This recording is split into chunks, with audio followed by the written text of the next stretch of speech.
কেন রাজনৈতিক দলগুলো গণতন্ত্র চর্চা করতে পারে না? কারণ গণতন্ত্রের মূল শর্ত হচ্ছে যে বলার স্বাধীনতাটা, যে কোনো প্রশ্ন করতে পারবে, কোন কথাটা বলা উচিত হবে, কোন ভাষাটা ব্যবহার করা যাবে, কোন ভাষাটা ব্যবহার করা যাবে না। যারা সাধারণত চিন্তাশীল লোক হন তারা তো আবার দলে জনপ্রিয় হন না।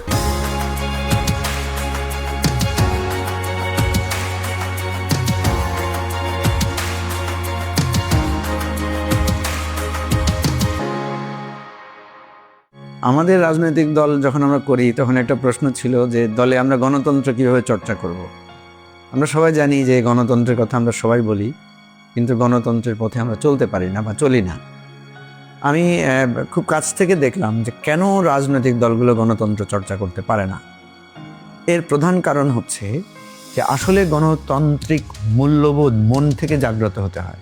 তো আমরা এটা নিয়ে খুব চিন্তা করেছিলাম যে আমাদের দলে কিভাবে আমরা এই ডেমোক্রেটিক এনভায়রনমেন্টটা আমরা কনফার্ম করব বা অ্যাসিওর করব।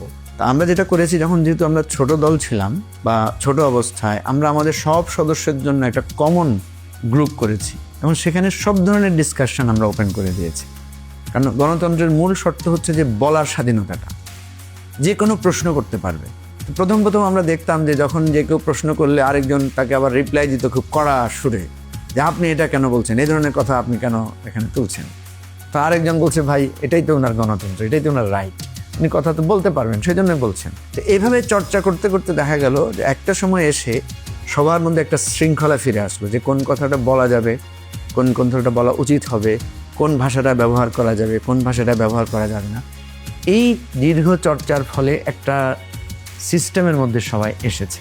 আমাদের দলের মধ্যে আমাদের কনস্টিটিউশনে কয়েকটা বিধান আমরা রেখেছি যে আমাদের দলের যিনি প্রধান হবেন বা যিনি গুরুত্বপূর্ণ দায়িত্ব পালন করবেন, প্রেসিডেন্ট, সেক্রেটারি, এই ধরনের যারা দায়িত্বে আছেন, তারা কেউ পরপর 2 বা 3 টার্মের বেশি কিন্তু তারা কন্টিনিউ করতে পারবেন না। আমাদের দায়িত্বের মেয়াদ হচ্ছে 3 বছর করে। তো 3 বছর যদি হয় তাহলে উনি 9 বছরের বেশি কেউ সভাপতি পদে থাকতে পারবেন, এরপর তাকে রিটায়ারমেন্টে যেতে হবে। সেক্রেটারি পদেও যিনি থাকবেন যে বিভিন্ন স্তরে, ওনাকেও কিন্তু 9 বছরের বেশি উনি একই পদে থাকতে পারবেন না। এই বিধানটা আমরা দলের মধ্যে করেছি। দ্বিতীয়, আমাদের দলের যে এক্সিকিউটিভ কাউন্সিল, সেই এক্সিকিউটিভ কাউন্সিলকে আমরা নির্বাচনের মধ্য দিয়ে হতে হবে। আমাদের তৃণমূল পর্যায়ে যারা কাউন্সিলর আছেন তাদেরকে আমরা বলেছি যে তাদের ভোটেই তাদেরকে এক্সিকিউটিভ কমিটির মেম্বার হতে হবে। তো এখানে একটা সমস্যা আছে, সেটা হচ্ছে যে এক্সিকিউটিভ কমিটি তো তারাই লিড করবেন যারা চিন্তাশীল, যারা দক্ষ, যারা সাধারণত চিন্তাশীল লোক হন তারা তো আবার দলে জনপ্রিয় হন না। ফলে দেখা যাচ্ছে উনি ভোট কম পেতে পারেন। তো সেক্ষেত্রে আমরা আবার একটা অপশন রেখেছি যে কিছু কোঅপ করারও ব্যবস্থা রেখেছি। তো অর্থাৎ 90% বা 80% এক্সিকিউটিভ কাউন্সিলের মেম্বার হবে নির্বাচিত, আর 20% হবে আমাদের এক ধরনের নমিনেশনের মধ্যে দিয়ে, মনোনয়নের মধ্যে দিয়ে। ফলে এক ধরনের সিলেকশন, ইলেকশন এবং এই দুটার কম্বিনেশনে আমরা আমাদের সেন্ট্রাল এক্সিকিউটিভ কাউন্সিল আমরা করেছি। আমাদের প্রথম যখন নির্বাচন হয় তখন কিন্তু নিজেদের মধ্যে একটা ভুল বোঝাবুঝিরও সৃষ্টি হয় যে আমি দাঁড়িয়েছি, উনি আবার কেন দাঁড়ালো, কে কাকে ভোট দিবে, ক্যাম্পেইন করা। দলের মধ্যে যখন এই ধরনের ক্যাম্পেইনিং হয় তখন কিন্তু একটা বিভেদ তৈরি হওয়ার সুযোগ থাকে বা একটা আশঙ্কা থাকে। কিন্তু আপনাকে এটা মানতে হবে যে আপনি যখন গণতান্ত্রিকভাবে করবেন এবং এই যে জিতবে আবার যে হারবে তারাই আবার একসাথে কাজ করবে। আমার একটা স্মৃতির কথা বলি, আমি বারাক ওবামা এবং হিলারি ক্লিন্টন যখন তাদের দলের মধ্যে ইলেকশন করছিল তখন আমরা দেখেছি উভয়ের বিরুদ্ধে কিন্তু অনেক বাকবিতণ্ডা করেছে। কিন্তু শেষ পর্যন্ত ওবামা যখন প্রেসিডেন্ট নির্বাচিত হলেন তিনি কিন্তু হিলারিকে তার দলের পররাষ্ট্রমন্ত্রী হিসেবে নিয়োগ দিয়েছে। তা আমি তখন আমেরিকায় ছিলাম, আমি প্রশ্ন করলাম একজনকে যে ভাই তাহলে ওবামা তার এই কীভাবে চালাবে, কারণ হিলারির সাথে তো তার এত দ্বন্দ্ব ছিল। তখন সে বলেছিল যে এটা হচ্ছে ডেমোক্রেটিক নর্মস।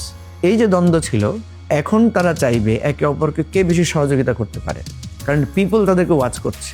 যদি দেখে যে ওবামা হিলারিকে প্রপার সাপোর্ট দিচ্ছে না বা হিলারি ওবামাকে হেল্প করছে না, তখন জনগণ কিন্তু ধরে নেবে যে ওই যে আগে যে তাদের মধ্যে বিরোধ ছিল এটার মনে রিফ্লেকশন হচ্ছে। এই জনগণের চাপটা তাদের মধ্যে এমনভাবে কাজ করে যে তারা আরও ওয়ার্মলি একজন আরেকজনকে আরও আন্তরিকভাবে তারা একে অপরকে সাহায্য করে। আপনারা যারা এই গণতান্ত্রিক রীতি তৈরি করতে চান, একটা গণতান্ত্রিক দল তৈরি করতে চান, দলটাকে গণতান্ত্রিকভাবে বেড়ে ওঠার জন্য আপনাদের অনেকের প্রত্যাশা আছে, আপনারা আসেন, আমাদের দলটাকে আমরা গণতান্ত্রিকভাবে তৈরি করি। গণতন্ত্র থেকে যাতে আমরা বিচ্যুত হয়ে না যাই, আমরা চাই আপনার মতো চিন্তাশীল মানুষ, গণতান্ত্রিক বোধ সম্পন্ন মানুষ এবি পার্টিতে যুক্ত হন। এবি পার্টি যদি আপনার মতো একজন গণতান্ত্রিক চেতনার মানুষকে পায়, তাহলে আমাদের এই গণতান্ত্রিক অভিযাত্রাটা শক্তিশালী হবে, অনেক সুন্দর হবে।